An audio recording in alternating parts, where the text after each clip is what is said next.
Bab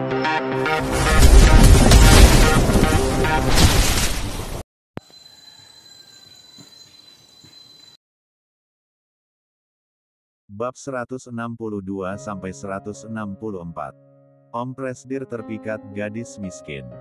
Aku sudah memberantas pria itu dengan memukulinya. Agar dia bisa menjauh dari Luna, dia meminta sejumlah uang dengan besar 10 miliar, kata Arya yang baru saja pulang dan menjelaskan. Apa? 10 miliar? Kejut Bu Amira. Aku sudah memberikan apa yang dia inginkan. Dan dia akan menepati janjinya itu. Namun, akan lebih sulit pada kita dengan kondisi Luna yang seperti ini. Melirik ke arah Luna yang mengkhawatirkan. Jadi, kau sudah memberikan uang 10 miliar pada pria itu? Tanya Bu Amira. Iya. Jawab singkat. Dengan mudah dia mendapatkan kemewahan dari hasil membuat Luna menderita. Seharusnya kau membawa dia ke penjara agar dihukum seberat-beratnya. Keluarga kita terpandang dan akan lebih mudah memenangkan kasus ini. Sadis Bu Amira. Itu adalah rencananya sejak awal dengan mendekati Luna. Kita lihat saja nanti apa tindakan dia selanjutnya. Jika dia memberontak, bukan hanya penjara, kuburan pun akan siap menunggunya. Kecam Arya. Membutuhkan waktu lebih lama lagi untuk membuat Luna tidak mengalami ketraumaan.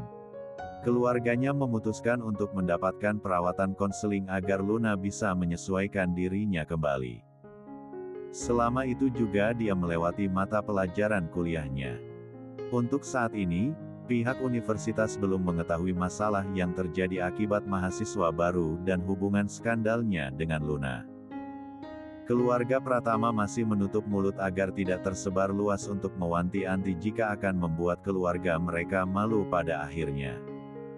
Karena Luna yang tidak bisa ditinggalkan oleh Arya sebab ia lebih merasa aman jika berada di dekat kakaknya. Memutuskan ingin tinggal bersama di rumah Arya. Arya pun menyetujui hal itu, dan membawa Luna ke rumahnya. Tolong jaga Luna baik-baik. Sesering mungkin ibu akan datang ke rumah kalian nanti. Bicara Bu Amira menitipkan Luna pada Arya dan Dini. Ibu tenang saja. Luna akan aman bersamaku, dia akan kembali ke mansion ini dengan sehat. Jawab Arya. Mansion itu kembali sepi dengan Luna mengungsi ke rumah Arya. Dan satu lagi Darwin yang sudah lama berada di luar kota. Saat sampai di rumahnya, Arya langsung disambut oleh Valeri dan juga Bu Clara. Ditambah dengan para pekerja yang baru bekerja satu hari itu, melihat dan menyambut majikan mereka. Arya dan Dini pun menuntun masuk Luna ke dalam. Arya. Lari Valeri memeluk Arya saat baru saja di pertengahan, akan masuk lebih dalam Arya pun menerima pelukan Valeri dan membalas memeluknya. Aku sangat merindukanmu walaupun satu hari tidak bertemu. Ucapnya. Kau baik-baik saja di rumah? Tanya Arya. Aku baik, dan bayi kita juga baik. Lepas pelukannya dan mengelus perutnya. Aku senang kalian baik-baik saja. Jawab Arya. Oh, iya. Dan Luna sendiri, kenapa dia ada di sini? Tatap Valeri melihat Luna sedikit malas. Valeri, aku tidak bisa menjelaskannya di sini. Akan kujelaskan padamu nanti. Yang akan aku beritahu sekarang adalah Luna akan tinggal di sini sampai batas waktu yang tidak bisa ditentukan. Jelasnya. Luna tinggal di sini. Lontar Valeri yang terdengar tak setuju. Iya, aku harap kita bisa bersama-sama menjaganya. Ujar Arya. Dalam hatinya pun Valeri berkata. Dan entah apa yang menjadi masalah baginya.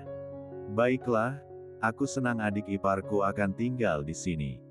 Tandanya rumah ini tidak akan sunyi seperti dulu karena kedatangan anggota baru. Ujarnya yang lewat mulut yang terdengar ke telinga. Luna, kau ingin pergi ke kamarmu untuk istirahat? Tanya Arya pada adiknya. Luna hanya mengangguk sebagai jawaban. Baiklah, kamarmu ada berada di lantai 3 tidak jauh dari kamar kakak. Dini yang akan mengantarkanmu ke sana. Ujarnya. Kau, antarkan Luna ke kamarnya. Perintah Arya pada Dini. Baik, Tuan. Ayo, Luna. Ajak Dini dan menuntun Luna sambil membawa koper barang bawaan Luna. Entah apa yang dirasakan Luna saat itu sampai ia tidak menolak sentuhan tangan Dini yang menuntunnya untuk berjalan. Jadi, majikan kita ternyata Tuan Arya.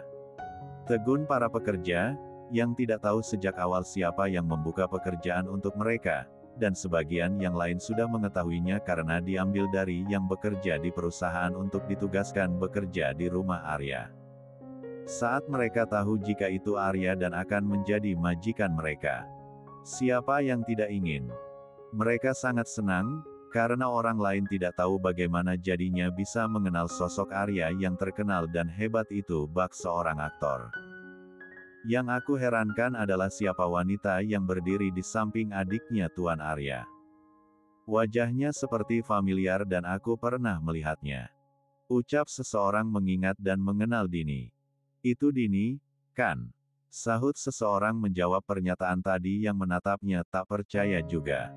Mereka yang sempat tahu, bingung dengan kehadiran Dini di rumah Arya. Rumah itu begitu banyak teka-teki yang belum terpecahkan saat orang lain sudah masuk ke dalamnya. Dini pun sudah sampai mengantarkan Luna ke kamarnya. Ini yang akan menjadi kamarmu. Aku harap kau menyukainya. Ucap Dini. Mereka berjalan lebih dalam masuk dan sampai di depan kasur. Aku tidak mengganti spray kasur ini padahal sudah terpasang lama. Ditakutkan kotor dan debu bersarang, aku akan menggantinya lebih dulu. Kata Dini pergi ke ruang lain, di sana untuk mengambil spray dan menggantikannya. Menatap Dini dengan nanar dan sambil menunggu ia memasang spray yang diganti, Luna menelusuri setiap sudut yang akan menjadi kamarnya itu. Kamarnya tak kalah nyaman dan juga mewah dari kamar miliknya di mansion orang tuanya. Entah sebaik apa Dini sampai menggantikan spraynya dengan spray baru, agar Luna bisa menerapkan kebersihannya dengan nyaman tidur di sana. Luna memang dikenal sangat sensitif terhadap kebersihan, ia tidak bisa melihat noda atau debu sedikit saja. Luna, spraynya sudah terganti. Aku juga sudah mengambil selimut yang baru juga. Kau bisa beristirahat sekarang, ujar Dini. Luna berbalik saat ia berdiri di depan jendela dan melihat pemandangan di sana. Lah berjalan dan beranjak naik ke kasur itu. Seorang kakak ipar yang baik hati, Dini sampai menyelimuti Luna. Respon Luna pun baik saat ini. Ia tidak menolak apa yang dilakukan Dini padanya. Aku tahu masa ini sangat sulit untuk dihadapi. Tapi kau hebat, bahwa perlu diingat kau tidak boleh melakukan suatu hal yang buruk sesulit apapun masalahmu. Ucap Dini memotivasi Luna hanya mendengarkannya saja. Beristirahatlah. Aku akan menyimpan barang-barangmu ini. Ucap Dini pergi ke ruangan pakaian untuk menyimpan pakaian Luna dan barang-barang yang lain dengan ditata sangat rapi. Selama ini dia sangat baik padaku walaupun entah seberapa jahat aku padanya. Hinaan, cacian, dan ejekan seolah tak membuatnya bergeming, untuk membalas perbuatan orang yang jahat padanya. Kenapa? Kenapa dia seperti itu? Untuk kedua kalinya dia juga menolong diriku dari serangan Melvin. Jika tidak ada dia, entah bagaimana nasibku yang mungkin akan lebih dari rasa sakit ini. Bahkan bubur itu, dia membuatkannya hanya untukku sampai harus berbohong agar aku bisa makan. Dan saat ini wanita yang seusia denganku dan kenyataannya dia adalah istri dari kakakku, merupakan teman kelasku. Aku sendiri tidak pernah memperlakukannya sebagai manusia. Gumam Luna seolah menyesali perbuatannya yang selama ini telah jahat pada Dini. Namun, Dini banyak membuatnya berhutang budi atas kebaikannya. Bab 163. Untuk mengambil makan yang akan diberikan pada Luna, mengharuskan Dini untuk pergi ke dapur. Lah sangat bersyukur dan senang di rumah Arya kali ini terdapat seorang pembantu, sopir, tukang kebun, dan pekerja lain yang direkrut untuk bekerja. Sekiranya kehidupan di rumah ini cukup berbeda dari sebelumnya yang lebih ramai dengan banyak orang. Hal itu pun berpengaruh bagi pekerjaan di rumah itu yang selalu ia lakukan dengan sedikit mengurangi bebannya. Tap. Sebuah tangan berada di bahu Dini saat ia sibuk mengambil makan untuk Luna. Sontak Dini terhenyak dan menoleh ke belakang. "Dek, kau Dini," lontarnya. "Bu Sani," katanya terbata. Bu Sani adalah kepala kantin di perusahaan Arya saat bekerja di sana. Saat itu Dini pun bekerja di sana yang ditugaskan Arya menjadi juru masak makan siang bagi karyawannya. Dan kini Bu Sani sendiri ditugaskan untuk bekerja di rumah Arya menjadi kepala pelayan. "Kenapa kau bisa ada di sini?" tanya Bu Sani. "Bu Sani pun ada di sini," kata Dini bukannya menjawab malah kembali bertanya. "Ibu ditugaskan Tuan Arya untuk menjadi kepala pelayan saat membuka lowongan pekerjaan di rumahnya. Aku senang bisa bertemu denganmu kembali. Dan saat itu kau menghilang tidak bekerja lagi dalam waktu bekerja yang sangat singkat. Apa yang terjadi?" "Para karyawan protes akibat rasa makanannya yang tak selezat masakanmu." Saat itu Dini berhenti karena sikap Arya yang sudah baik, menganggap ia sebagai istrinya, dan ingin menerima dia apa adanya. Bahkan memintanya untuk menjadi istri yang patuh saja melayani suami di rumah. Namun, ternyata hanya sebuah siasat sampai hatinya terpatahkan kembali setelah mengetahui kebenarannya. Dini hanya melamun mengenang masa itu. "Baiklah, mungkin itu masalah pribadimu. Tapi kenapa bisa ada di sini? Ibu terkejut saat tadi melihatmu datang bersama Tuan Arya dan adiknya." Aku di sini sudah lama bekerja dengan Tuan Arya dan Nyonya Valeri. Mereka mempekerjakanku di sini sebagai pembantu sebelum kalian," jawab Dini terbata. "Oh, jadi kau bekerja di sini. Ibu sangat senang bisa menjadi rekan kerja kembali denganmu. Kita bisa saling bertukar pikiran saat memasak nanti." "Senang Bu Sani." "Iya, Bu Sani," jawabnya kaku.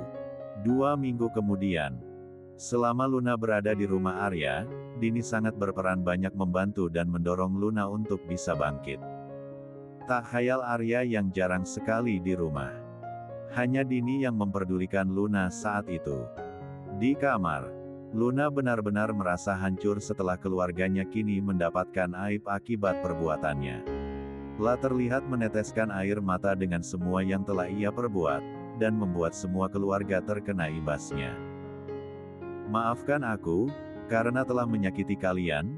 Aku tidak pantas mendapatkan cinta dari kalian. Aku tidak bisa menghadapi dunia ini. Kalian akan diejek dan harus menghadapi penghinaan denganku. Aku tidak bisa melihat semua ini," ujar Luna dalam lamunannya sambil meneteskan air mata. Dalam lamunannya, Luna terlihat ingin mengakhiri hidupnya karena tak sanggup menanggung rasa malu yang telah ia diperbuat dan berpikir akan membuat susah kakaknya. Dalam rasa kesedihannya yang mendalam, Luna berjalan menuju ruangan paling atas rumahnya dan sambil membawa sebilah pisau. Pasrah, Luna ingin mengakhiri hidupnya dengan cara memotong urat nadinya, setelah masalahnya semakin memperburuk keadaannya dengan Melvin yang terus menggodanya. Ketika hendak melakukan niatnya, Luna teringat semua kata-kata Dini agar tidak melakukan hal buruk terhadap dirinya sendiri. Seketika itu juga, Luna yang mulai ingat dengan semua kata-kata Dini, ia langsung melepaskan pisaunya sambil menangis. "Aku tidak bisa melakukannya, karena aku tidak ingin menyakiti keluargaku lagi. Ini adalah kesalahanku tapi aku tidak pernah memikirkannya," ujar Luna frustasi. Tak hanya sampai di sana, Luna terus menangis dan mengharapkan kepada Tuhan untuk mendapatkan keadilan kepada dirinya dan semua keluarganya. "Oh ya Tuhan, tunjukkanlah jalan kepadaku untuk mendapatkan keadilan. Aku tidak bisa tidur ataupun mati, sedangkan dia tidur nyenyak, aku harus menghadapinya," ujar Luna tidak menerima semua apa yang dialaminya saat ini. "Luna, apa yang kau lakukan dengan pisau itu?" tanya Dini terkejut saat ingin memberikan makan untuk Luna seketika Luna menjatuhkan pisau itu. "Perang. Tidak ada yang ingin aku lakukan. Jawab Luna terbata. Menaruh curiga, Dini mengambil pisau itu dan menelisik.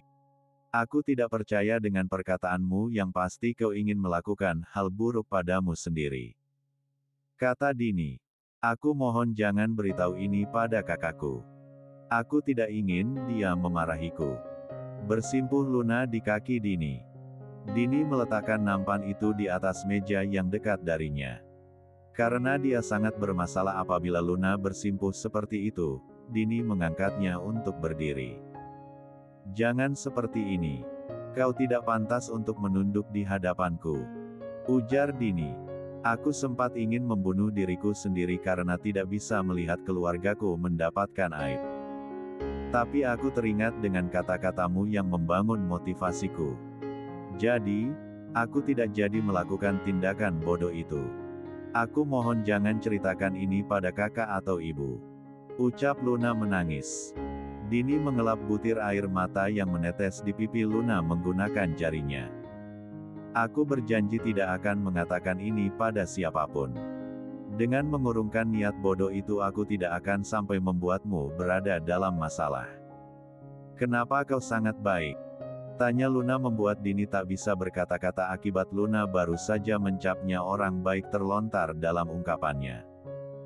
Yang pasti tanpa disadari maksud dari konteks perkataan Luna tersebut ia mengatakan jika Dini adalah orang baik. Dini mengalihkan pembicaraan. Kau belum makan lagi, bukan? Aku membawakan makan untukmu. Ambil nampan Dini dan duduk di sofa sana diikuti Luna. Kau suka disuapi oleh kakakmu, bukan? Kakakmu sedang bersama Nona Valeri, mereka sedang berada di belakang rumah, yang terdapat taman untuk mengajak Nona Valeri yang tengah hamil jalan-jalan agar tidak stres. Aku harap kau ingin makan tanpa disuapi kakakmu. Ujar Dini. Apa aku bisa memintamu saja yang menyuapiku? Kau adalah temanku bukan? Kita pernah satu kelas di jurusan kedokteran. Ucap Luna yang tidak pernah disangka. Dini yang mendengar permintaan dari Luna pun serasa bermimpi, jika Luna yang membenci dirinya itu meminta dia untuk menyuapinya. Apa aku tidak sedang bermimpi? Kata Dini tidak percaya. Aku tahu aku sangat jahat padamu dan sangat membenci dirimu. Tapi saat ini aku membutuhkan dukungan dari orang lain. Aku sangat suka disuapi oleh kakak, tapi kau adalah seorang kakak, bukan? Kakak ipar. Ucapan Luna di kata akhir membuat Dini merinding kala Luna tak segan menyebutnya sebagai kakak ipar. Aku bolehkan memanggilmu dengan kakak ipar walaupun usia kita sama. Karena kau adalah istri dari kakakku. Ucap Luna.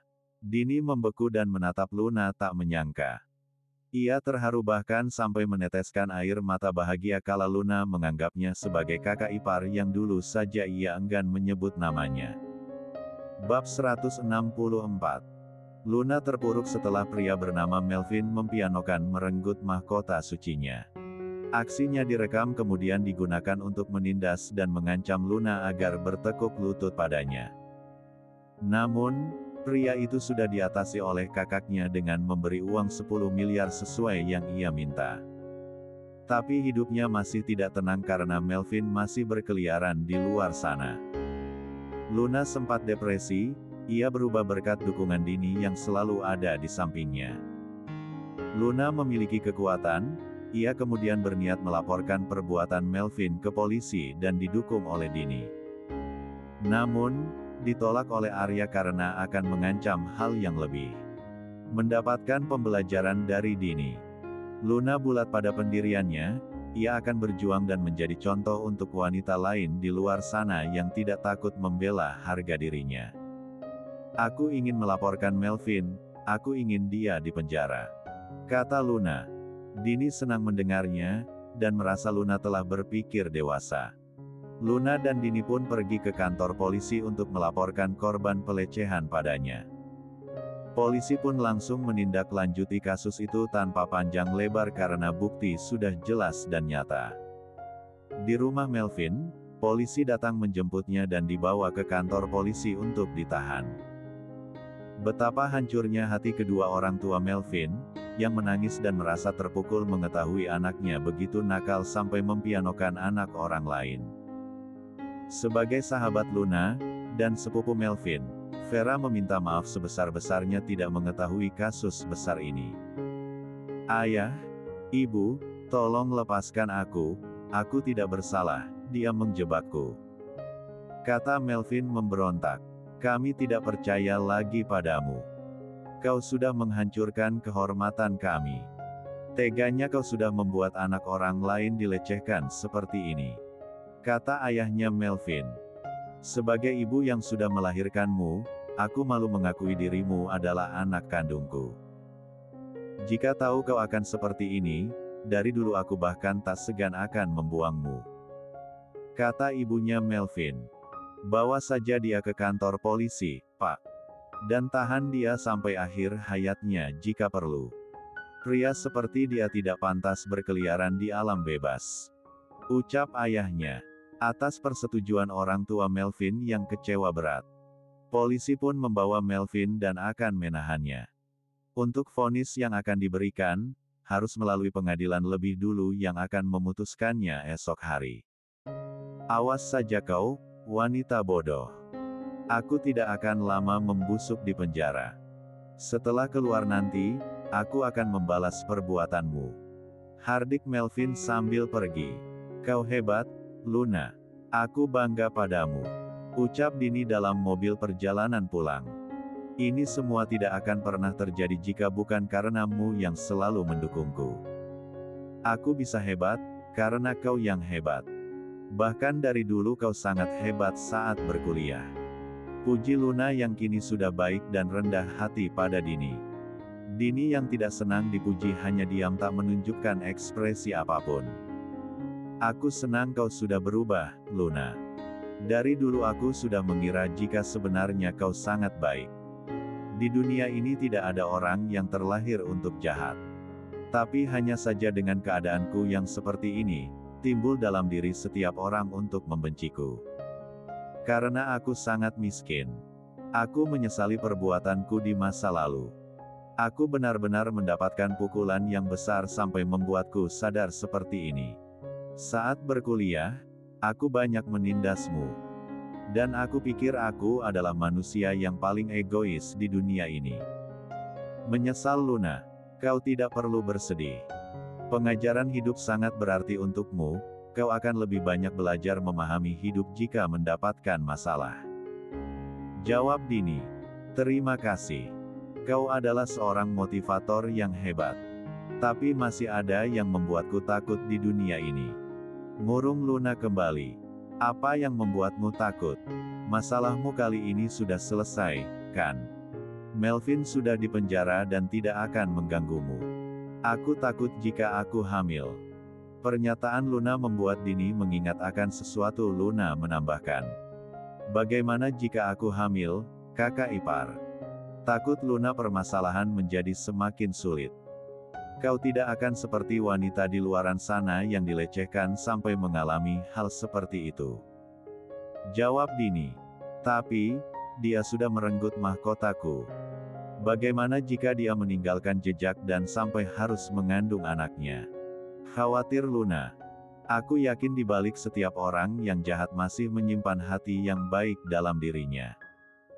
Kau berpikir positif saja, semoga hal itu tidak terjadi padamu. Aku harap seperti itu. Hanya saja nanti aku akan lebih sulit mendapatkan suami yang ingin menerimaku apa adanya, setelah bercerita jujur padanya jika aku sudah tidak perawan lagi. Kata Luna yang terus mengkhawatirkan masa depan. Kau lihat itu. Akhir-akhir ini Dini dan Luna seperti memiliki hubungan yang sangat dekat. Kita tahu jika Luna membenci Dini, tapi sekarang mereka terpergok berjalan bersama wanita itu. Hasut Bu Clara. Kalian dari mana? Tanya Valeri yang langsung menanyakan saat mereka belum saja masuk. Kakak ipar, aku dan dia baru saja pergi ke dokter karena ini jadwalku untuk konseling.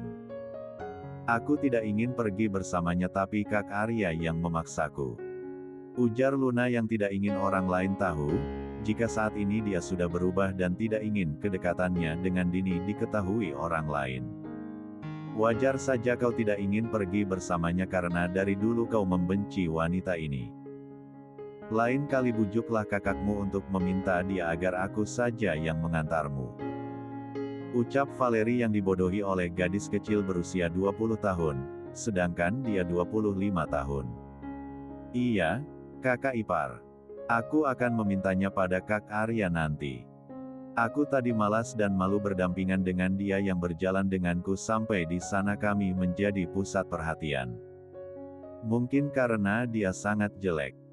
Terus Luna meyakinkan Valeri agar percaya jika dia masih tetap Luna yang dulu. Dini yang tahu jalan pikir Luna tidak mengambil hati perkataannya.